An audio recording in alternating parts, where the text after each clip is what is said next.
الحمدللہ رب العالمین والعاقبۃ للمتقین والصلاة والسلام علی اشرف الانبیاء والمرسلین وعلی آلہ الطیبین الطاہرین واصحابہ المہدیین اجمعین اما بعد فاعوذ باللہ من الشیطان الرجیم بسم اللہ الرحمن الرحیم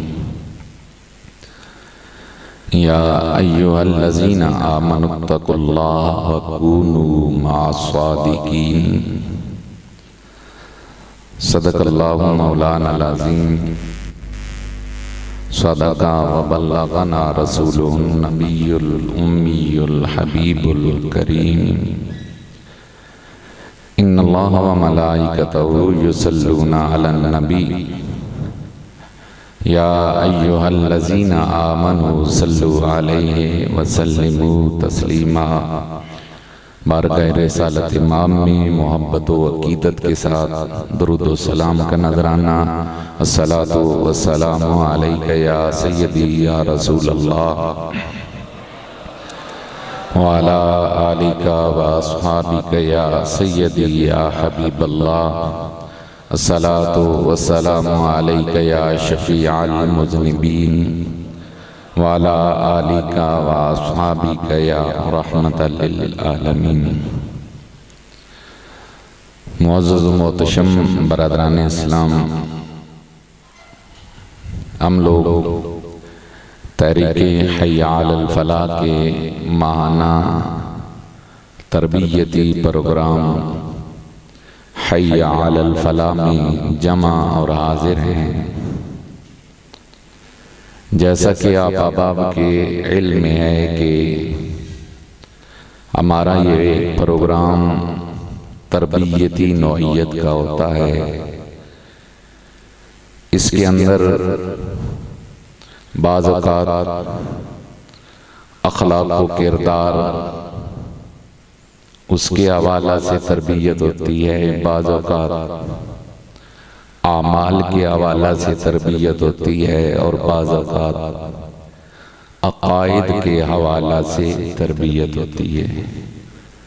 یہ ساری چیزیں تربیت کا وہ حصہ ہیں کہ ان میں سے کوئی ایک جہت بھی کمزور ہو تو انسان خسارے کے سودے میں چلا جاتا ہے۔ عقیدہ درست ہو، عمل درست نہ ہو، تب بھی ناکامی۔ عمل بہت اعلیٰ ہو، عقیدہ درست نہ ہو تو بنیاد کمزور۔ اس لیے اس پروگرام کے اندر جس جہت پر بھی گفتگو کی جائے وہ در حقیقت ہماری اصلاح کی ایک کوشش ہوتی ہے، اور ہم سب نے مل کر اپنی اور اپنے مسلمان بھائیوں کی اصلاح کی کوشش کرنی ہے۔ یہ ہمارا مقصد ہے۔ احباب اکرامی، آج مجھے جس موضوع پر چند گزارشات آپ کی خدمت میں عرض کرنے کا حکم دیا گیا وہ بیعت کی شرعی حیثیت ہے۔ آج کا دور پرفتن دور ہے۔ عقائد میں، اعمال میں اور مختلف ڈھنگوں سے لوگوں کو دین سے دور کیا جا رہا ہے۔ وہ دین جو 14 صدیوں سے ایک تسلسل کے ساتھ آ رہا ہے، اس تسلسل کو اس دور کے اندر توڑنے کی مذموم کوششیں کی جا رہی ہیں۔ یہ بہت لمحہ فکریہ ہے۔ وہ کوششیں پہلے 1400 سال کے اندر اس مضبوط طریقے سے نہیں کی گئیں جو آج اس دور کے اندر جتنی مضبوط طریقے سے وہ کوششیں کی جا رہی ہیں۔ کہیں صحابہ کرام کی ذات جو ہے وہ زیر باس آئی ہوئی ہے، اور لوگوں کو ایک نظریات سے الجھایا جا رہا ہے، کہیں اہل اللہ کے ساتھ جو امت کا تعلق ہے اس تعلق کو کمزور کرنے کی کوشش کی جا رہی ہے۔ یاد رکھ لیجئے، دین پہ چلنے میں ہم اللہ سے جو روزانہ مانگتے ہیں وہ ایک ہی دعا ہے، اہدنا الصراط المستقیم، الہی ہمیں صراط مستقیم پر چلا، صراط الذین انعمت علیہم، ان لوگوں کا راستہ جن پر تو نے انعام فرمایا۔ اور پھر قرآن نے بیان کیا ہے کہ اللہ کا انعام کن لوگوں پر ہے، وہ دوسری جگہ وضاحت موجود ہے، انعم اللہ علیہم من النبیین والصدیقین والشہداء والصالحین، اللہ کا انعام جماعت انبیاء پر ہے، اللہ کا انعام جماعت صدیقین پر ہے، اور اللہ کا انعام جماعت شہداء پر ہے، اور اللہ کا انعام صالحین پر ہے۔ تو صالحین کے ساتھ تعلق در حقیقت صراط مستقیم پر چلنے کے لیے ضروری ہے۔ آج دو جہتیں ہیں اور دونوں خطرناک ہیں۔ ایک جہت یہ ہے کہ بازار میں، چوکوں میں، چوراہوں پہ گفتگو کی جاتی ہے، اور بالخصوص آج کے دور میں سوشل میڈیا پر یہ بات کی جاتی ہے کہ پیری مریدی کی، بیعت کی اسلام کے اندر کوئی حیثیت نہیں، اسلام کے اندر یہ کوئی تصور نہیں، یہ سب ڈھونگ ہے، کاروبار ہے، لین دین کا چکر ہے، سب سے مضبوط کاروبار بیعت کا ہے، مرید بناؤ، پیسے بٹورو، روزگار چلاؤ۔ اور اس طریقے سے نوجوان نسل کو اس سلسلہ بیعت کے حوالے سے بدظن کر کے اللہ کے بندوں سے دور کرنے کی ایک کوشش کی جاتی ہے۔ اور دوسری جانب جو معاملہ اس میں، ایک جانب یہ غلو ہے تو دوسری جانب اس معاملے کے اندر تفریط والا پہلو یہ ہے کہ بغیر کسی سوچ کے، بغیر کسی سمجھ کے بیعت کو ایک فرض سمجھتے ہوئے کر لیا جاتا ہے۔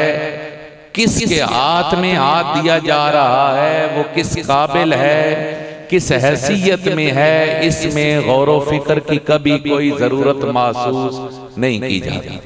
میرا دادا فلاں کا مرید تھا، اس کا بیٹا اب گدی نشین ہے تو میں نے اس کا ہی بیعت ہونا ہے، میں اب خاندانی تسلسل کو تو نہیں توڑ سکتا، چاہے جس کے ہاتھ میں ہاتھ دے رہا ہے وہ رات کو شراب کی محفلوں میں جاتا ہو، وہ کنجر نچواتا ہو، وہ شکار کھیلنے والا ہو، اور کئی سالوں تک اس کی جبین سجدوں سے کبھی آشنا نہ ہوئی ہو۔ ایک جانب اس معاملے کے اندر یہ غلو موجود ہے کہ بس بیعت کرنی ہے، کامل مرشد ہے جی، ان کا دادا یہ تھا، ان کا پردادا یہ تھا، اس سلسلے کے اندر جاتے ہوئے اب جو گدی نشین ہے وہ جس طرح کا بھی ہے۔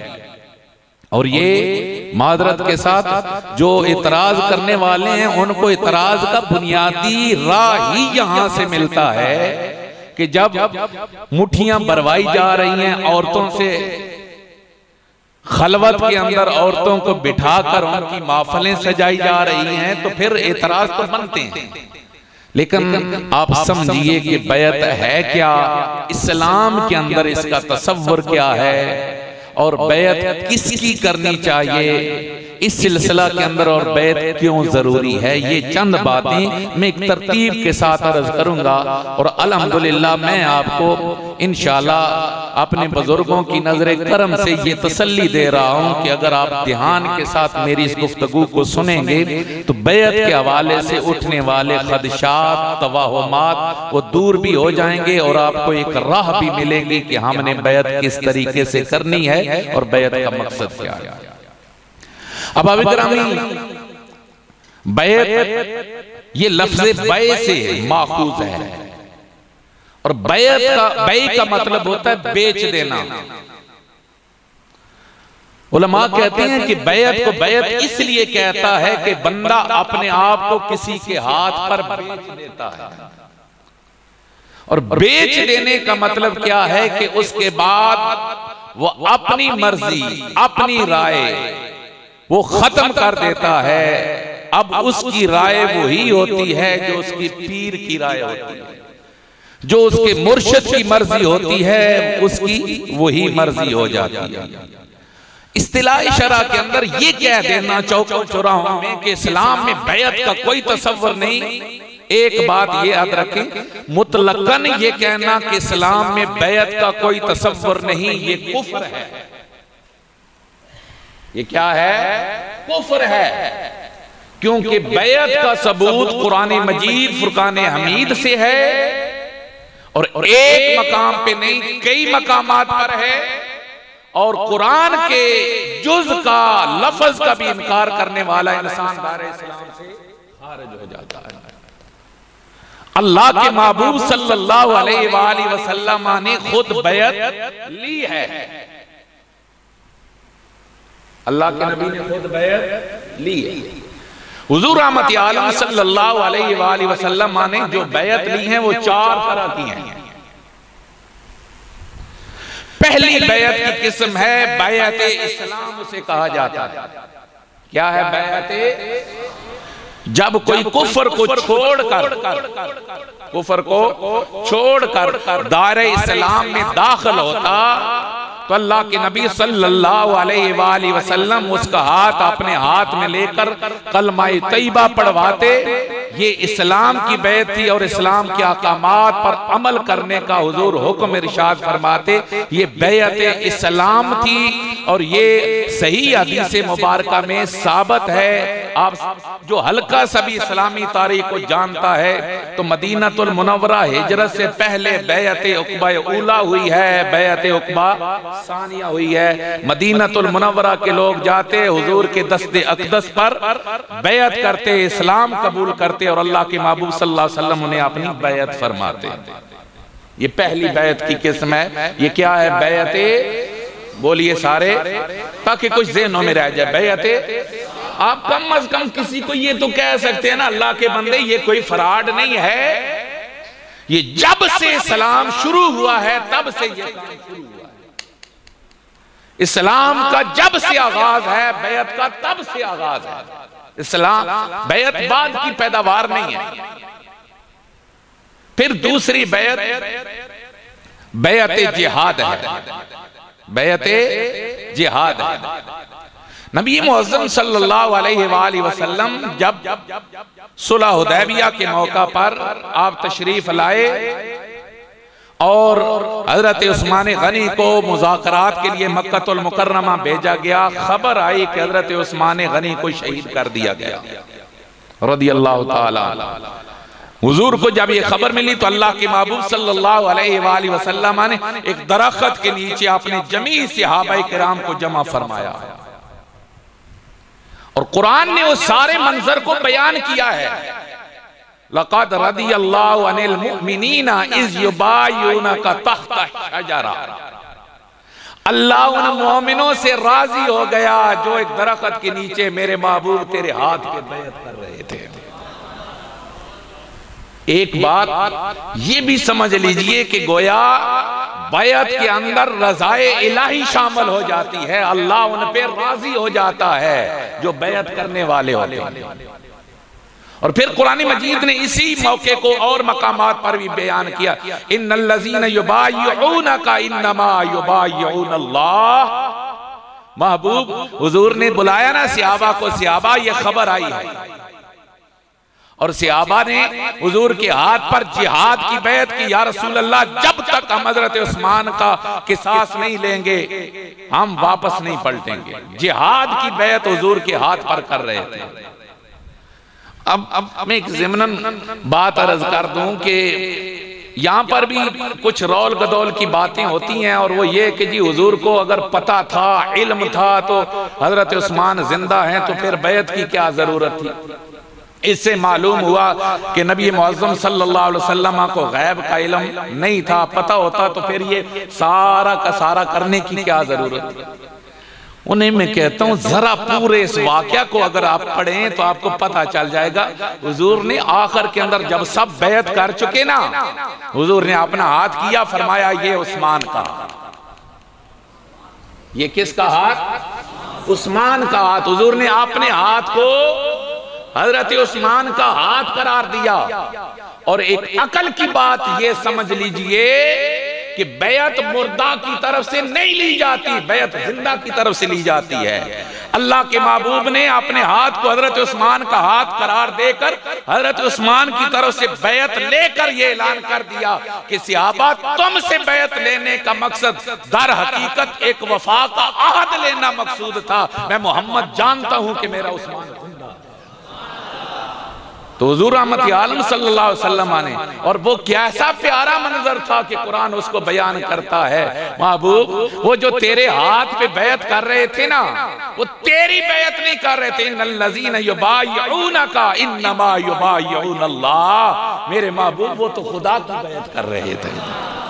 اور آگے قرآن کہتا ہے ید اللہ فوق ایدیہم، میرے محبوب نے صحابہ کے ہاتھ پہ اپنا ہاتھ رکھا، اور رکھ کر حضور نے جب ہاتھ رکھا تو قرآن کہتا ہے ید اللہ، محبوب ان کے ہاتھوں پر مجھ خدا کا ہاتھ ہے۔ محبوب کے ہاتھ کو اللہ نے اپنا ہاتھ قرار دیا۔ تو یہ بیعت جہاد تھی۔ پھر نبی معظم صلی اللہ علیہ وآلہ وسلم نے صحابہ کرام سے بخاری و مسلم کی متفق علیہ حدیث مبارکہ، اللہ کی محبوب صلی اللہ علیہ وسلم نے اپنے صحابہ سے، اب یہ کیا ہے، کن کی بات میں کر رہا ہوں؟ جو مومن پہلے ہو چکے ہیں، مومن ہیں، مومن ہونے کے بعد اللہ کے نبی صلی اللہ علیہ وسلم نے پھر صحابہ سے بیعت لی۔ اور وہ بیعت کس بات کی تھی؟ کہ میرے صحابہ میرے ہاتھ پر یہ بیعت کرو کہ تم اللہ کے ساتھ کسی کو شریک نہیں ٹھہراؤ گے، تم زنا نہیں کرو گے، تم چوری نہیں کرو گے، مختلف اعمال نہ کرنے کی اللہ کے حبیب صلی اللہ علیہ وسلم نے اپنے صحابہ کرام سے بیعت لی ہے۔ اب ایک سوال جو عموماً کیا جاتا ہے، وہ اللہ کے بندو جی بیعت کی ضرورت کیا ہے؟ جب قرآن آپ کو بتلا رہا ہے نماز پڑھو تو آپ پیر کی ہی کہنے پہ کیوں گے؟ جینوئن بات ہے، سوال سمجھ میں آنے والا۔ جب آپ کو قرآن رہنمائی کر رہا ہے، حدیث رہنمائی کر رہی ہے، یہ نیکی ہے، یہ کام کرنا ہے، یہ نہیں کرنا، قرآن نے اور حدیث نے ایک ایک چیز کو بیان کر دیا، پھر آپ کو بیعت کرنے کی کیا ضرورت ہے؟ پیر بھی آپ کو یہی کہے گا نماز پڑھو، روزہ رکھو، اچھے کام کرو، برے کاموں سے بچو، تو پھر بیعت کی ضرورت کیا؟ سوال تو بنتا ہے۔ اب اس سوال کا جواب بخاری کی حدیث مبارکہ دے رہی ہے، اور وہ حدیث مبارکہ کیا ہے؟ کہ قرآن حکم بیان کر چکا کہ زنا حرام ہے، قرآن حکم بیان کر چکا کہ چوری کرنا حرام ہے، قرآن کا آغاز اس بات پر ہے کہ اللہ کے ساتھ کسی کو شریک کرنا نہیں ہے۔ یہ سارے احکامات قرآن نے بیان کیے ہوئے تھے، اس کے باوجود اللہ کا محبوب صحابہ سے پھر بھی بیعت، میری بات سمجھ گئے؟ اللہ کے حبیب صلی اللہ علیہ وسلم نے احکام قرآن ہونے کے باوجود بیعت لی ہے۔ اس کا وجہ کیا تھی؟ فائدہ کیا تھا؟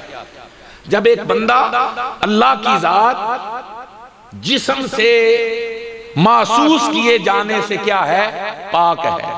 وہ ظاہری جسم، بولو، جیسے ہمارا ایک جسم ہے، اللہ کا اس طرح کا مجسم ذات نہیں ہے، ظاہری وجود سے اللہ کی ذات پاک ہے۔ اللہ نے مجسم ذات کائنات کے اندر اطاعت کے لیے جسے بنایا، وہ ذات مصطفیٰ صلی اللہ علیہ وسلم، اس کے ساتھ محبت کا حکم دیا۔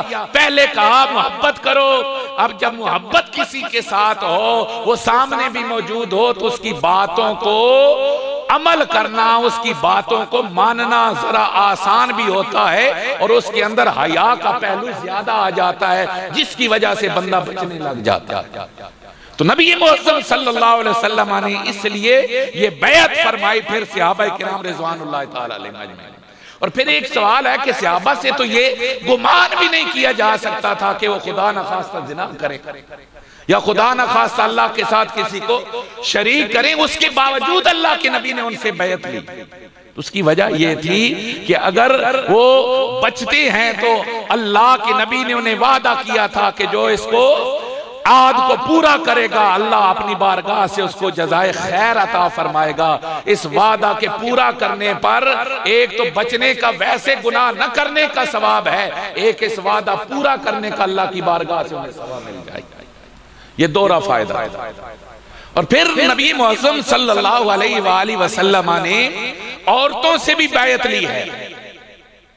یہ قرآن مجید فرقان حمید نے اس ساری عورتوں کی بیعت کو پورے قرآن نے بیان کیا ہے۔ فرمایا محبوب وہ آپ کے ہاتھ پر آ کر بیعت کرتی ہیں، کس بات کی بیعت کرتی ہیں؟ کہ وہ اللہ کے ساتھ کسی کو شریک نہیں ٹھہرائیں گی، وہ زنا نہیں کریں گی، وہ چوری نہیں کریں گی، وہ اپنی اولادوں کو قتل نہیں کریں گی۔ عورتوں نے بھی رسول اللہ صلی اللہ علیہ وآلہ وسلم کے پاس آ کر بیعت کی ہے۔ اور نبی محمد صلی اللہ علیہ وسلم جب مردوں کو بیعت کرواتے تو اللہ کے حبیب صلی اللہ علیہ وسلم جیسے میں نے عرض کیا قرآن کے اندر یہ موجود ہے، تو بیعت حضور رحمت عالم صلی اللہ علیہ وسلم ہاتھ میں صحابہ کا ہاتھ لے کر بیعت کرواتے۔ اور یہ قرآن مجید فرقان حمید سے ثابت ہے، احادیث کثیرہ سے ثابت ہے، لہذا اس سے بڑی جہالت کوئی نہیں کہ اگر کوئی کہے کہ یہ جی بیعت کرنے والا یہ سلسلہ جو ہے یہ سارا پکھنڈ ہے، اس کی اسلام کے اندر کوئی حیثیت نہیں۔ اللہ کے نبی نے بیعت کی ہے، کروائی ہے، اور اللہ کریم نے قرآن مجید فرقان حمید کے اندر وہ سارے بیعت کے سلسلے کو بیان فرمایا ہے۔ بخاری و مسلم کے اندر بیعت کیے جانے کا ذکر موجود ہے۔ پھر سرکار دو عالم صلی اللہ علیہ وسلم نے انفرادی طور پر بھی گائے بگائے صحابہ کرام سے پہلے بیعت ہونے کے باوجود دوبارہ تجدید بیعت بھی فرمائی ہے۔ حضور کے ایک صحابی فرماتے ہیں ہم 6-7 لوگ تھے جو مل کر حضور کی بارگاہ میں اکٹھے حاضر ہوئے، تو اللہ کے حبیب صلی اللہ علیہ وسلم نے ہمیں بلایا، اپنے پاس بلا کر فرمایا ہاتھ آگے کرو۔ ہم نے حضور کے ہاتھ میں ہاتھ دیا، اللہ کے حبیب نے پھر ہم سے وعدہ لیا کہ تم ہم سے وعدہ کرو کہ تم اللہ کے ساتھ کسی کو شریک نہیں کراؤ گے۔ اور اس کے ساتھ ایک اضافی فرماتے ہیں حضور نے ہم سے اس بات کا عہد لیا کہ میرے ہاتھ میں بیعت کرو کہ تم اللہ کے علاوہ کسی کے سامنے اپنا ہاتھ نہ پھیلاؤ۔ مختلف احکام کی اللہ کے محبوب صلی اللہ علیہ وسلم نے اس بیعت کو بیعت توبہ کہا جاتا ہے۔ کیا بولا جاتا ہے؟ بیعت توبہ کہا جاتا ہے۔ اب اصطلاح شرع کے اندر جو ہمارے ہاں یاد رکھ لیجئے بیعت فرض بولو نہیں، بیعت کرنا واجب نہیں ہے، بیعت کرنا سنت مصطفیٰ صلی اللہ علیہ وآلہ وسلم سے ثابت ہے۔ اگر کوئی بیعت نہیں کرتا تو آپ اس وجہ سے اسے فاسق، کافر یا گناہگار نہیں کہہ سکتے، یہ بات ذہنوں کے اندر رکھیں۔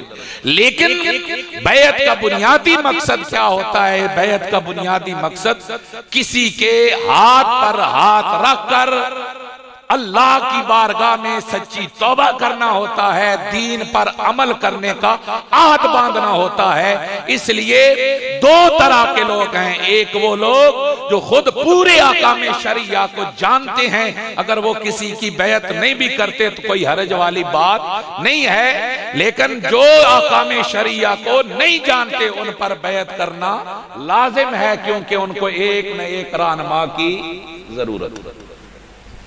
اب آپ کہیں گے قرآن رہنما ہے، حدیث رہنما ہے، یاد رکھیے جیسے ایک ظاہر کی دنیا ہے ایسے ہی ایک باطن کی بھی دنیا ہے۔ جیسے ظاہر کی ایک دنیا ہے، ظاہری ضروریات ہیں، ایسی ایک روح کی اور باطن کی بھی ضروریات ہیں۔ جیسے ظاہری زندگی کے مسائل ہیں ایسے ہی روحانی زندگی کے بھی مسائل ہیں۔ تو پیر اگر کامل ہو تو وہ در حقیقت تمہارے روح کے مسائل کو حل کرتا ہے۔ ایک صاحب نے سوال کیا تھا کبھی، وہ کہنے لگا کہ سوال یہ ہے صحابہ کرام نے کسی کی بیعت کی ہو، خلفائے راشدین نے کوئی بیعت والا سلسلہ کیا ہو؟ میں نے کہا تیرے جتنا عام کس دھرتی پر کون ہوگا کہ سرکار کی ذات سے مثال موجود ہے اور تو مثالیں ڈھونڈ رہا ہے خلفائے راشدین سے؟ میری بات نہیں سمجھے؟ یہ جب گردان پڑھنے لگتے ہیں نا تو یہ گردان پڑھتے چلے جاتے ہیں، حضرت ابو بکر سے کون ان کا، حضرت عمر، حضرت عثمان، حضرت علی، خلفاء کی یا صحابہ نے کب بیعت کی کروائی؟ اللہ کے بندے جب رسول اللہ نے بیعت کروائی ہے، حضور سے کام ثابت ہے تو پھر صحابہ سے ہونا کوئی ضروری رہا؟ یہ معاملہ کہ صحابہ نے کروائی ہے تو سنو، ابتدا کے اندر کیا تھا کہ بیعت جو اسلام تھی یا بیعت توبہ تھی یا کسی کی حکومت کو تسلیم کرنے کی جو بیعت تھی وہ ایک ہی بیعت کی جاتی، وہ بیعتیں الگ الگ نہیں کی جاتی۔ جب خلیفہ بنے سیدنا صدیق اکبر، جمیع صحابہ کرام نے صدیق اکبر کے ہاتھ پر بیعت کی ہے، اور یہی بیعت بیعت توبہ بھی ہے، یہی بیعت ان کی خلافت کو تسلیم کرنے کی بھی بیعت ہے۔ روحانی سلسلے تو روحانی سلسلے کے اندر بھی ان کا الگ الگ فیض چلتا رہا ہے۔ سلسلہ نقش بندیہ کا سارا تسلسل جناب سیدنا صدیق اکبر تک پہنچتا ہے، اور سلسلہ چشتیہ کا، نظامیہ کا جتنا سلسلہ ہے وہ جناب سیدنا علی المرتضیٰ شیر خدا رضی اللہ تعالیٰ عنہ تک جاتا ہے۔ تو صحابہ کرام رضوان اللہ تعالیٰ علیہ اجمعین وہ ظاہری بیعت کے علاوہ روحانی بیعت اور روحانی تربیت کا بھی اہتمام کرتے ہیں۔ اب یہ کیوں ضروری ہے؟ یہ بنیادی ایک نقطہ یاد رکھیے، نیکی کے کام کرنے کے ساتھ ساتھ کسی صالح کی صحبت کا ہونا انتہائی ضروری ہے۔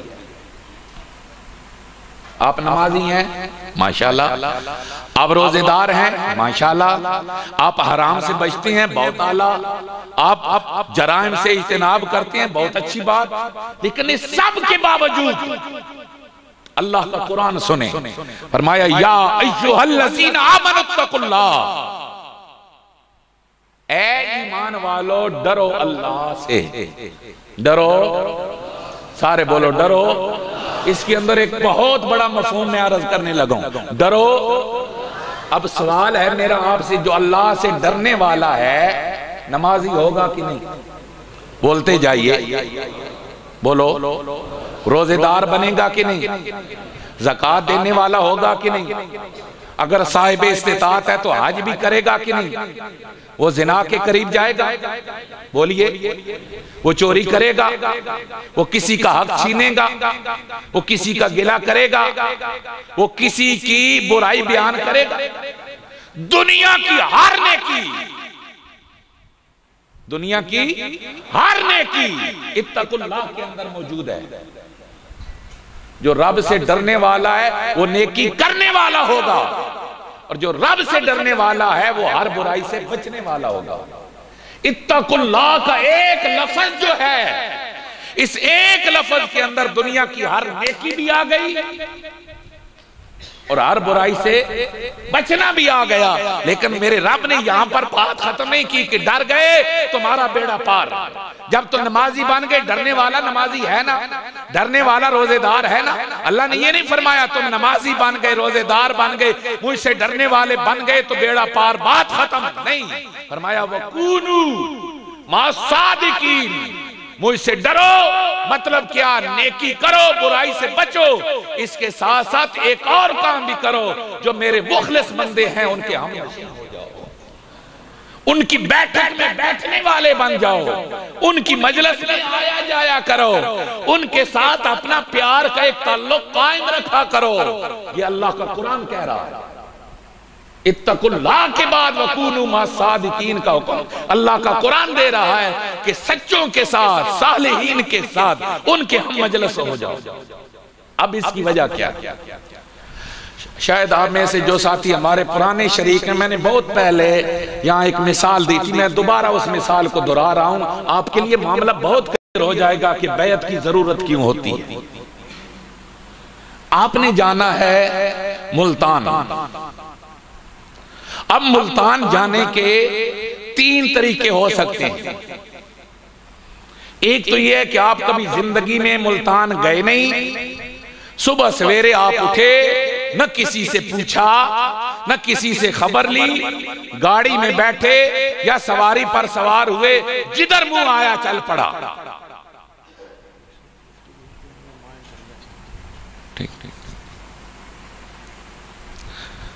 میری بات سمجھ رہے ہیں؟ کسی سے پوچھے بغیر جدھر منہ آیا وہ چلتا گیا۔ اب ایمانداری سے بتلائیں، جس نے راہ بھی نہ دیکھا ہوا ہو، جی پوچھے بھی نہیں کسی سے، وہ چلتا جائے اور خود بخود ممکن ہے کہ نہیں جانا ملتان ہے اور وہ چلا راولپنڈی جائے، کیونکہ اس کو خبر ہی نہیں، وہ اپنا ارادہ اس کا نیک ہے کہ میں نے جانا ملتان ہے، لیکن وہ جا کدھر رہا ہے، اس نے رہنمائی نہیں لی، ارادہ ہے، سفر کا سامان ساتھ ہے، اب چلتا جا رہا ہے، لیکن وہ ہر قدم اپنی منزل کے قریب جانے کے بجائے اپنی منزل سے دور ہوتا جا رہا ہے۔ یہ تو اس کا حال ہو گیا۔ ممکن ہے بھی کہ وہ بھولا بھٹکا پہنچ بھی جائے، یہ بھی امکان ہے، لیکن بھولنے کے چانسز، بولو یار، بھولنے کے چانسز زیادہ ہیں۔ جو رہنما کے بغیر چلے گا اس کے بھولنے کے چانسز زیادہ ہو جاتے ہیں۔ دوسری صورت کیا ہے؟ دوسری صورت یہ ہے کہ آپ نے ملتان جانا ہے، اب ملتان جانے کے لیے آپ کیا کرتے ہیں؟ آپ رات کو کسی ایسے بندے سے پتہ پوچھتے ہیں جو ملتان آتا جاتا رہتا ہے۔ آپ گئے اس کے پاس، یار میں نے ملتان جانا ہے، وہ آپ کو بتلائے گا کہ جناب یہ رستہ جا رہا ہے، یہاں سے آپ نے موٹر وے پہ جانا ہے، فلاں جگہ سے اتر جانا ہے، وہاں سے آگے 2 سڑکیں آئیں گی، ایک ادھر جائے گی ایک ادھر جائے گی، آپ نے بائیں طرف مڑنا ہے، تھوڑا آگے جائیں گے پھر دائیں طرف مڑنا ہے، پھر آگے سیدھا چلتے چاہیں پھر بائیں طرف مڑنا ہے، یہی بتائے گا نا۔ ایسی ایک جگہ آئے گی وہاں سے اس طرف مڑ جانا ہے، یہ ہے دوسرا پوچھ کر چلنا۔ اب اس میں کچھ زیادہ امکان یہ ہو گیا کہ وہ پنڈی جانے کے بجائے جائے گا تو ادھر ہی، لیکن راستے کے اندر بھولنے کے چانسز، بولو یار، بالکل سادہ سی بات ہے، بھولنے کے چانسز۔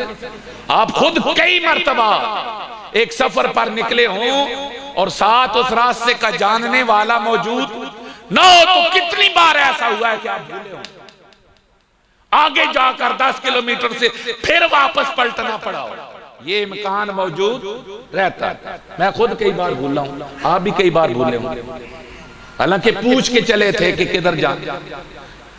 اب تیسرا طریقہ، یہ دونوں ہیں، امکان موجود ہے، کیا بولا؟ امکان موجود ہے کہ منزل تک پہنچ جائے گا، لیکن بھولنے کے چانسز زیادہ ہوتے ہیں۔ تیسرا کیا ہے؟ وہ آدمی جو اس راہ کا مسافر ہے، جو آتا جاتا رہتا ہے، یوں سمجھ لیں کہ وہ ڈرائیور ہے یہاں سے ملتان آنے جانے والا۔ آپ اسے کہتے ہیں یار میں نے جانا ہے ملتان، میرے ساتھ چل، مجھے لے جا، مجھے منزل تک پہنچا۔ اب وہ آپ کے ساتھ فرنٹ سیٹ پر بیٹھ گیا، یا آپ کو فرنٹ پہ بٹھا کر ڈرائیونگ سیٹ پر بیٹھ گیا، اب آپ بتلائیں وہ آپ کو بھولنے دے گا؟ بولو یار، وہ بھولنے دے گا؟ وہ آپ کو بغیر، بلکہ میں ایک بڑی عام بات، اور یہ ساری تصوف کی باتیں ہیں، میں آخر میں اشارہ کروں گا، یہ بہت گہری باتیں ہیں، وہ آپ کو شارٹ کٹ راستوں سے جلدی منزل تک پہنچائے گا۔ وہ آپ کو شارٹ کٹ راستوں سے، اگر آپ روٹین میں جاتے تو ہو سکتا ہے 40-50 کلومیٹر زیادہ سفر کر کے جاتے، لیکن اس کو اندر کی راہ بھی معلوم ہے، کہیں کوئی رکاوٹ آتی ہے، کہیں کوئی دھرنا ہو رہا ہے، کہیں کوئی احتجاج ہو رہا ہے، تو اسے دیگر راستے بھی معلوم ہوتے ہیں، اور وہ دیگر راستوں سے نکال کر آپ کو منزل تک پہنچا دے۔ میری بات سمجھ گئے؟ سب سے اعلیٰ طریقہ کون سا ہوا؟ کہ جو راستے کو جاننے والا ہے اسے ساتھ بٹھا، وہ منزل تک پہنچائے گا۔ یہ جو ساتھ بیٹھا تجھے منزل کی طرف لے جانے والا ہے، اسی کا نام پیر ہے، یہی مرشد ہے، یہی تیرا رہنما ہے۔ اب تیری منزل کیا ہے؟ تیری منزل ہے قرب خداوندی. تو کس راستے کا مسافر ہے؟ تو راہ سلوک اور راہ تصوف کا مسافر ہے. تو نے پہنچنا ہے اپنے رب کی بارگاہ میں. تیرا مقصود ہے اس کی رضا کو طلب کرنا. تیری چاہت ہے اس کی بارگاہ کا قرب حاصل کرنا. تو چاہتا ہے تو اس کے بہت قریب ہو جائے. اب ایک راہ تو یہ ہے خود بخود نہ ادھر پوچھ نہ ادھر پوچھ کہ کیسے کرنا ہے. جو کتاب نیٹ سے نظر آئی اسے دیکھ کر پڑھنا شروع کر دیا. این ممکن ہے تو مرتد ہو جائے. میری بات سمجھ رہے ہیں؟ بہت عام بات کہہ رہا ہوں. جب بغیر رہنمائی کے تو خود سرچ شروع کر دے گا, خود کتابیں کنگالنے لگ جائے گا, این ممکن ہے تو مرتد ہو جائے اور اسلام سے ہی دور چلا جائے. امکان ہے کہ نہیں؟ اور ایسے ہوا ہے. بے شمار لوگ ایسے ہوئے ہیں کہ جب انہوں نے کسی کی رہنمائی نہیں چاہی خود بخود تلاش کرتے رہے تو کتابیں ایسی ہاتھیں چڑھ گئیں جو دین سے دور لے جانے والے تھی. نتیجہ ان کا کیا ہوا؟ وہ ارتداد میں چلے گئے, گمراہ ہو گئے. دوسرا یہ ہے کسی سے پوچھتا ہے. اب پوچھتا کیا ہے؟ اس نے بتایا یہ قرآن قرب الہی کا ذریعہ ہے. اس نے تجھے بتلایا یہ حدیث قرب الہی کا ذریعہ ہے.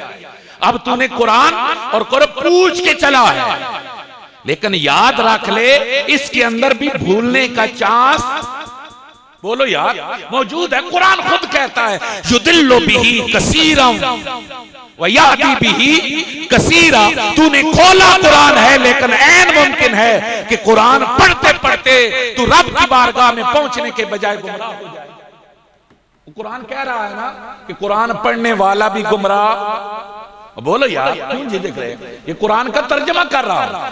قرآن پڑھنے والا بھی گمراہ ہو سکتا ہے. قرآن اب یہ میں نے جو دوسرا پہلو عرض کیا تھا نا, میں بھی منزل تک پہنچ جائے اور میں بھی گمراہ ہو جائے, دونوں آپشن موجود ہیں. تیسرا کیا ہے؟ فرمایا کسی کا ہاتھ پکڑ جو ہر طرح کے رموز کو جانتا ہے, جس کا سلسلہ مصطفیٰ کے سلسلے تک پہنچتا ہے, وہ ادھر تیرا ہاتھ پکڑے گا ادھر تجھے خدا کی بارگاہ تک پہنچا دے گا.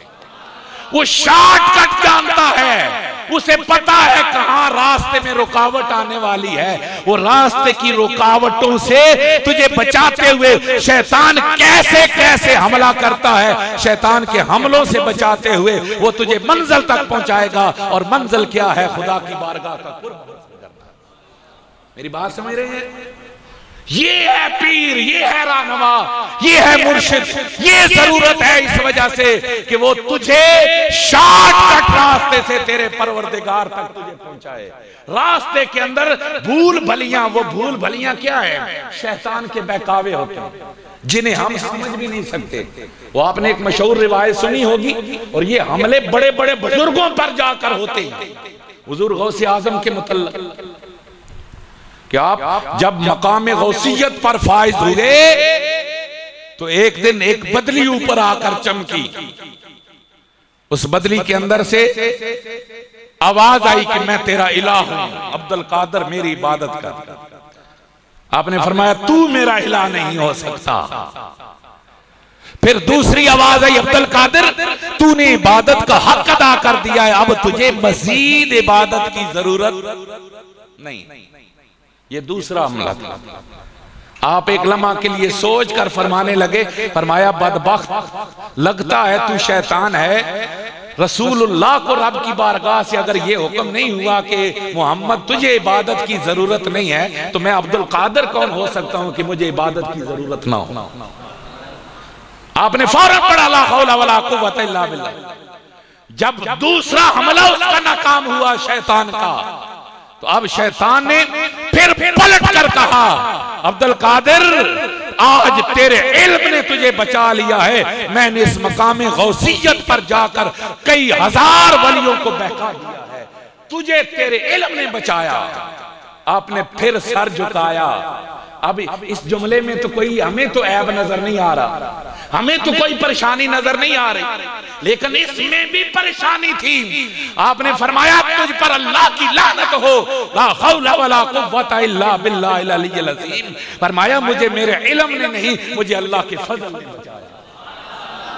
میری بات سمجھے ہیں؟ اب یہ اس طریقے سے جہاں آپ گمان بھی نہیں کرتے، ان گمان سے بھی آگے نکل کر شیطان آپ کو بہکانے کی کوشش کرتا ہے، اور وہ اللہ کا ولی اس کے ان بہکاووں کو جانتا ہوتا ہے۔ وہ مرشد آپ کو ان بہکاووں سے بچاتے بچاتے آپ کو اللہ کی بارگاہ کے قرب کی طرف لے کر جاتا ہے۔ یہ ہوتا ہے مرشد کی ضرورت۔ اور پھر برادران زیواکار، جب آپ مرشد ایسا پاس موجود ہو تو وہ شیطان کے، اور بعض اوقات ایسا بھی ہوتا ہے، ایک مزے کی بات، اور یہ بزرگان دین کی تعلیمات سے ملتا ہے، بعض اوقات آپ کی زندگی بھر کی عبادات ایک طرف ہوتی ہیں، مرشد کی مجلس کے اندر ایک نیکی آپ کو اس مقام تک پہنچا دیتی ہے جس کا آپ تصور بھی نہیں کر سکتے۔ نیکی آپ نمازیں پہلے بھی پڑھ رہے ہوتے ہیں۔ آپ جانتے ہیں حضور خواجہ معین الدین چشتی اجمیری جب پیر و مرشد کی نگاہ میں گئے، عبادت گزار پہلے بھی تھے لیکن مرشد کی نگاہ پڑی تو اس مرشد کی نگاہ کی وجہ سے فرمایا نگاہ اٹھا معین الدین، نگاہ اٹھا، نگاہ اٹھائی، فرمایا کیا دیکھتا ہے؟ فرمایا عرش اولا کو دیکھتا ہوں۔ نگاہ جھکا، کیا دیکھتا ہے؟ فرمایا تحت سرا کو دیکھتا ہوں۔ یہ مرشد کی نگاہ سے اتنا فاصلہ، اور مولانا روم نے بھی یہی کہا تھا، عالم تھا مولوی روم، عبادت گزار بھی تھا، لیکن وہ رومی اگر مولائے روم بنا ہے تو مرشد کی نگاہ میں آنے کے بعد اس مقام پر پہنچا۔ عبادتیں ایک طرف ہوتی ہیں لیکن مرشد کی نگاہ آپ کو وہ سارے کی ساری، اور الحمدللہ تعالی میں آخری حصے کی طرف اب آپ کو لے کے جا رہا ہوں۔ یہ آپ کو سمجھ میں آ گیا کہ مرشد کی ضرورت اس لیے ہوتی ہے کہ وہ آپ کا ٹوٹا ہوا تعلق خدا کی بارگاہ سے جوڑ دے، بھٹکے ہوئے کو راہ راست پر چلائے۔ لیکن وہ کون مرشد ہوگا؟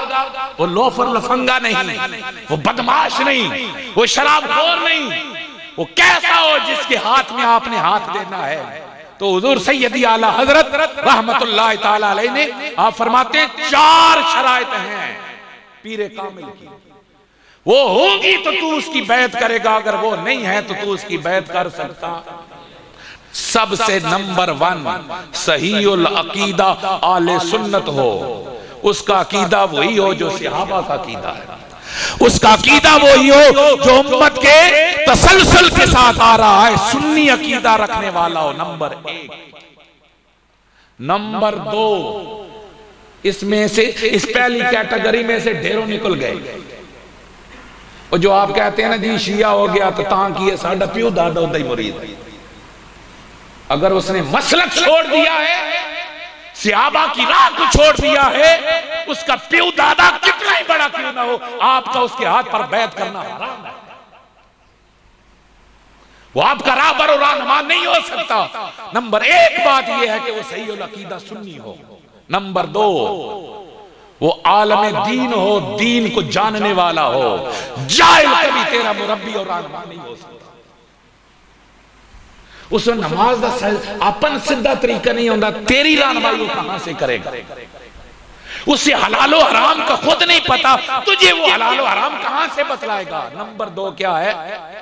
بولو اچھی بولو، عالم دین ہو۔ نمبر 3، وہ فاسق مولن نہ ہو۔ وہ فاسق مولن مطلب یہ نہیں ہے کہ وہ غلطیوں سے معصوم ہو، غلطیاں انسانوں سے ہوتی ہیں، غلطیاں انسانوں سے، انبیاء کی ذات معصوم ہے۔ صرف کون ذات معصوم ہے؟ اچھی بولو، انبیاء کی ذات معصوم ہے، کوئی امام بھی معصوم۔ یہ جو نظریہ ہے نا 12 امام معصوم والا، یہ غلط نظریہ ہے۔ صرف معصوم ذاتیں انبیاء کی ہیں یا فرشتوں کی ہیں، باقی صحابہ ہوں، آل بیت ہوں، آئمہ اطہار ہوں، سب محفوظ ہو سکتے ہیں، ان میں سے کوئی بھی معصوم، یہ عقیدہ سمجھ لے، ان میں سے کوئی بھی معصوم، غلطیاں ہو سکتی ہیں لیکن وہ اعلانیہ جرائم کا ارتکاب کرنے والا نہ ہو۔ فاسق مولن کا مطلب کیا ہے؟ گناہ کبیرہ کا ارتکاب کرنے والا نہ ہو، یا اعلانیہ گناہ صغیرہ کرنے والا نہ ہو، ایسا۔ نمبر 3 کیا ہو گیا؟ فاسق اعلانیہ فسق کرنے والا نہ ہو۔ نمبر 4، اس کا جو سلسلہ ہے اس کے اندر اتصال ہو، وہ خود نہ پیر بناؤ، وہ خود نہ پیر بنا ہو. یہ ہے وہ آخری روحانیت کی دنیا. اس کو جو فیض ہے وہ بزرگوں سے ملا ہو اور وہ پوری ایک لڑی چل رہی ہو. کس کا ہاتھ کس کے ہاتھ میں، اس کا ہاتھ کس کے ہاتھ میں، اس کا ہاتھ کس کے ہاتھ میں، اور یہ سلسلہ اسی اتصال کے ساتھ چلتا چلتا ذات مصطفیٰ صلی اللہ علیہ وسلم پر جا کر رکتا ہو. اگر کسی کا سلسلہ متصل نہیں ہے تو اس کی بھی بیعت کرنے کی اجازت، میں ہمیں دعویٰ کر دوں میرے مرید بن جاؤ تو یہ اجازت نہیں. کیوں؟ اس کے لیے میں پہلی 3 شرائط تو پوری کر سکتا ہوں کہ میں فسق سے بچوں، علم دین ہو، عقیدہ ٹھیک ہو، لیکن وہ جو روحانیت کا فیض ہے نا، ایک باقاعدہ سلسلہ کہ اس کی اجازت موجود ہو، اس کا ہونا بھی کیا ہے؟ ضروری ہے. تو اب ایسا آدمی اگر کوئی ملے تو اس کی آپ بیعت کر سکتے ہیں. اب الحمدللہ میں آخری جو حصہ ہے وہ آپ کی خدمت میں عرض کر رہا ہوں. ہم الحمدللہ جس سلسلہ محبت کے ساتھ، جس سلسلہ عقیدت کے ساتھ وابستہ ہیں، وہ سلسلہ چشتیہ نظامیہ. ہمارا ہاتھ حضور سیدی پیر محمد امین اللہ سناد شاہ صاحب کے ہاتھ میں، آپ کا ہاتھ حضور سیدی ضیاء الامت کے ہاتھ میں، حضور ضیاء الامت خواجہ قمر الدین سیالوی کے. یہ سلسلہ بیعت چلتا چلتا مولا علی المرتضیٰ پہ جاتا ہے اور مولا علی کا ہاتھ رسول اللہ کے ہاتھ میں. اور میں اب ویسے آپ نے کبھی نہیں سنا ہوگا کہ ہم یہ بھی آخری بھی بات کریں، لیکن آج میں پہلی بات آخری بات بھی کرنے لگا ہوں. اور وہ آخری بات یہ ہے کہ میں آپ کو دعوت دینے لگا ہوں جو ہم نے اس سے پہلے کبھی نہیں کی. اور میں یہ چوری چھپے آپ کو دعوت دینے لگا ہوں قبلہ پیر صاحب سے ہٹ کر. اور وہ دعوت یہ ہے، اور میں نے پڑھا اس لیے میں یہ دعوت دینے لگا. اور وہ پڑھا میں نے یہ تھا کہ کیا کسی کو قائل کرنا کہ تو میرے پیر کا مرید ہو یہ جائز ہے یا نہیں جائز. جب میں بیعت پر پڑھ رہا تھا تو میں نے یہ ایک سوال پڑھا. اس سوال کا جواب مجھے یہ ملا کہ وہ بزرگ فرماتی ہیں یہ کسی کو دعوت دینا کہ تو مرید ہو جا، یہ در حقیقت نیکی کی دعوت ہے. تو اسے کہہ رہا ہے کہ تو اس راستے سے چلتے چلتے خدا تک پہنچ جائے گا. اور کسی کو نیکی کی دعوت دینا اللہ کی بارگاہ میں اجر و ثواب والا معاملہ ہے. آپ جو ساتھی جدھر جدھر مرید ہیں اس میں ایک نظر آپ کو اب ڈالنے کی ضرورت ہے کہ آپ کسی ایسے کے ہاتھ میں ہاتھ تو نہیں ہے جس کا عقیدہ درست. وہ یارہ جائزہ تو لینا چاہیے تھا نا. نمبر 2 کیا وہ دین کا عالم ہے. نمبر 3 کہیں وہ اعلانیہ ایسے کاموں کا ارتکاب تو نہیں کرتا جو شریعت میں ممنوع ہے، جواری ہو شرابی ہو تو اس کی بیعت جائے. اور چوتھا اس کا سلسلہ کیا تسلسل کے ساتھ رسول اللہ صلی اللہ علیہ وسلم کی ذات کے ساتھ. آپ جو بیعت ہیں وہ مرحبا جدھر ہیں ایک نظر ڈال لیں. اگر آپ مطمئن ہیں تو اسی سلسلے کو آگے چلائیں. لیکن جو ساتھی ابھی تک بیعت نہیں ہیں میں ان پر عرض کروں گا کہ آپ اپنے شہر کے اندر ہی قبلہ پیر صاحب کے مرید ہو جائیں. صحیح العقیدہ سنی جس نے 45 سال اہل سنت والجماعت کے عقائد کا ہوکا دیا. کتنا بولا؟ 45 سال. سن 75-76 سے لوگوں کو صحیح العقیدہ سنی ہونے کی دعوت ہمارے پیر صاحب پیر محمد انور قریشی صاحب دے رہے ہیں. نمبر 2 عالم دین، ایسا عالم دین جس نے 1-2 نہیں ہزاروں کی تعداد میں لوگوں کو عالم دین بنایا ہے. نمبر 3 فاسق مولن. آپ میں سے کوئی بندہ بھی الحمدللہ مولن ہوتا ہے جو اعلانیہ فسق کرنے والا، اس بات کی کوئی بھی شہادت نہیں دے سکتا کہ آپ نے کوئی فسق دیکھا ہو. سب سے قریبی جو لوگ ہوتے ہیں نا وہ اندر سے دور ہوتے ہیں. یہ اندر دی گال ہے. جتنے قریبی لوگ ہوندے نا وہ اندر دے حالات جاندے نا. اور عام سے زیادہ قریبی کوئی نہیں ہے. 10 سال پڑھا، 16 سال سے ساتھ پھر چل رہے ہیں اکثر بیشتر. اور پھر اس سے بھی زیادہ قریبی ڈرائیور ہوتے ہیں. ڈرائیوروں کو زیادہ پتہ ہوتا ہے کہ سائیں صاحب کہے جائیں. الحمدللہ ثم الحمدللہ، یہ میں مسجد میں بیٹھا ایک یقین کے ساتھ آپ کو یہ تسلی کے ساتھ کہہ رہا ہوں، آپ پیر محمد انور قریشی صاحب کے جتنے بھی قریبی سے قریبی بندے کو پوچھیں گے، وہ اعلانیہ اور کھلے دل سے کہے گا کہ ہم نے آپ جیسا متقی عالم کوئی نہیں دیکھا۔ الحمدللہ۔ اور یہی وجہ ہے کہ جب کوئی درویش یا شاگرد کسی کا مرید ہو رہا ہو تو اس کے اندر، اور چوتھا الحمدللہ، پھر چوتھا جو حصہ ہے وہ کیا ہے؟ سلسلہ حضور کا، آپ کا ہاتھ موجودہ حضرت صاحب کے ہاتھ میں، حضور سیدی ضیاء الامت کے ہاتھ میں، اور یہ سلسلہ چلتا چلتا ہمیں حضرت علی المرتضیٰ کے دروازے پر لے جاتا ہے، اور حضرت علی المرتضیٰ کا ہاتھ رسول اللہ کے ہاتھ میں ہے، رسول اللہ کی ذات تک یہ اتصال کا ہے، اور ہم اس پیر کے، آپ کے مرشد حضور سیدی ضیاء الامت ہیں۔ اور یقین کیجئے، میں گارنٹی کے ساتھ یہ بات کہہ رہا ہوں، مرشد کی اس لیے بھی ضرورت ہوتی ہے، وہ آپ کی دنیا کے کاموں میں بھی کام آتا ہے، وہ آپ کے دین کے کاموں میں بھی کام آتا ہے، جہاں آپ کا تصور نہیں ہوتا وہ آپ کے کام آتا ہے۔ ہم ایک دفعہ دورہ حدیث کے اندر پڑھ رہے تھے، ہمارے استاد جی ہیں قبلہ قاضی محمد ایوب صاحب رحمۃ اللہ تعالی علیہ، شیخ الحدیث، ہماری کلاس ان کے پاس آخری تھی، 2005 کے اندر آپ کا انتقال ہوا، ہم نے آخری بار دورہ حدیث ان کے پاس کیا، آپ کا اس کے بعد وصال ہو۔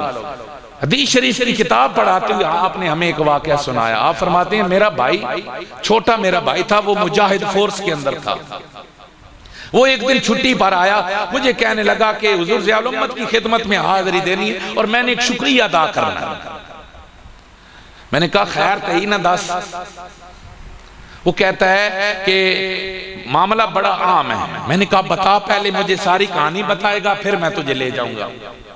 وہ کہتا ہے کہانی یہ ہے کہ ہم مجاہد فورس والے، ہمیں تیراکی کی مشق کرائی جا رہی تھی، ہم مشق کر رہے تھے، اور مشق کرتے کرتے یہ میں ادھر ادھر کی کہانی نہیں سنا رہا، ایک شیخ الحدیث کے حدیث پڑھاتے ہوئے الفاظ آپ کو سنا رہا کہ ہم مشق کر رہے تھے، اور مشق کراتے کراتے ایسا ہوا کہ اچانک میں ڈوبنے لگ گیا، اور میرے اعصاب جو ہیں وہ بالکل جو ہے وہ کمزور پڑ گئے، اور میں ڈوبنے لگ گیا۔ اب جب میری حالت و کیفیت یہ ہوئی تو اچانک میرے دل میں اپنے پیر و مرشد حضور سیدی ضیاء الامت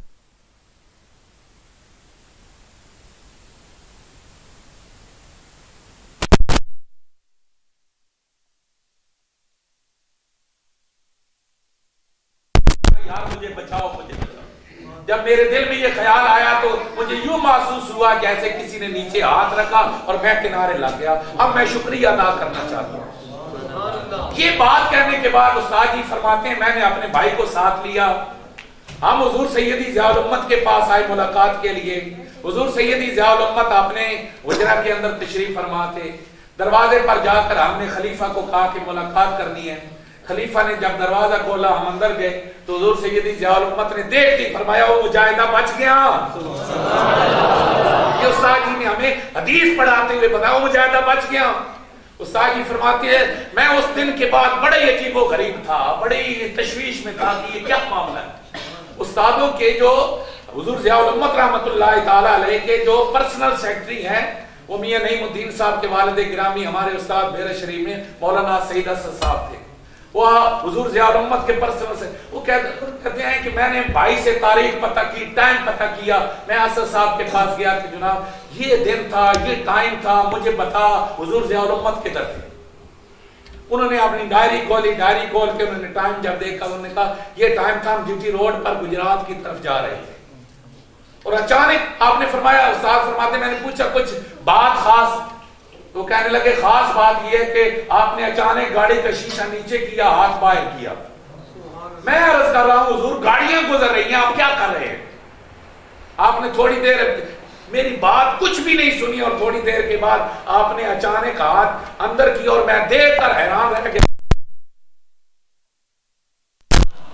الحمدللہ تعالی استاد جی آپ کو دین کے معاملات میں پریشانی پڑی ہے، حضور ضیاء الامت نے رہنمائی کی ہے، دنیا کے معاملات میں پریشانی پڑی ہے تو آپ نے رہنمائی کی ہے، کبھی خواب میں آ کر کبھی پاس بلا کر رہنمائی کی ہے۔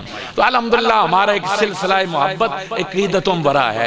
تو آپ جوان ساتھی بچے بھی حضور رحمت عالم صلی اللہ علیہ وسلم نے بچوں کی بھی بیعت کی ہے، بیعت کروائی ہے۔ حضور بھی آپ نے ایک بچے کو لے کر حضور کی بارگاہ میں حاضر ہوئے، یا رسول اللہ صلی اللہ علیہ وسلم اس کی بیعت، حضور نے دیکھ کر مسکرایا، پھر بلایا اور بلا کر اللہ علیہ وسلم.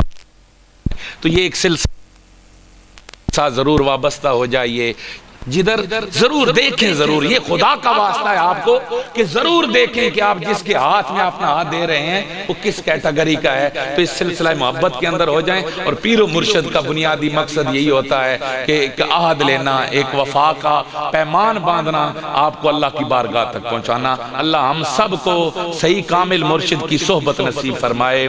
اور اللہ کریم، اور یہ ایک لمبی گفتگو ہے جس پر بہت ساری اور باتیں کی جا سکتی ہیں. مرتے وقت بھی پیر کامل، امام راضی نے یہ واقعہ لکھا ہے کہ ایک آدمی عالم دین تھا اور اس پر یہ حالت تھی، آخری لمحات میں شیطان نے سوالات کی بچھاڑ کر دی اور وہ لاجواب ہو گئے، اور آخری لمحے میں آ کر پیر نے آ کر رہنمائی کی اور ان کو کنارہ مل گیا. ایمان پر موت نصیب ہو جاتی ہے کامل مرشد کے ذریعے. مشکلات کے اندر نگرانی اور توفیق ملتی ہے. اللہ ہم سب کو خیر نیک لوگوں کی، سہل لوگوں کی صحبت نصیب فرمائے. آخر دعوانا ان الحمدللہ رب العالمین.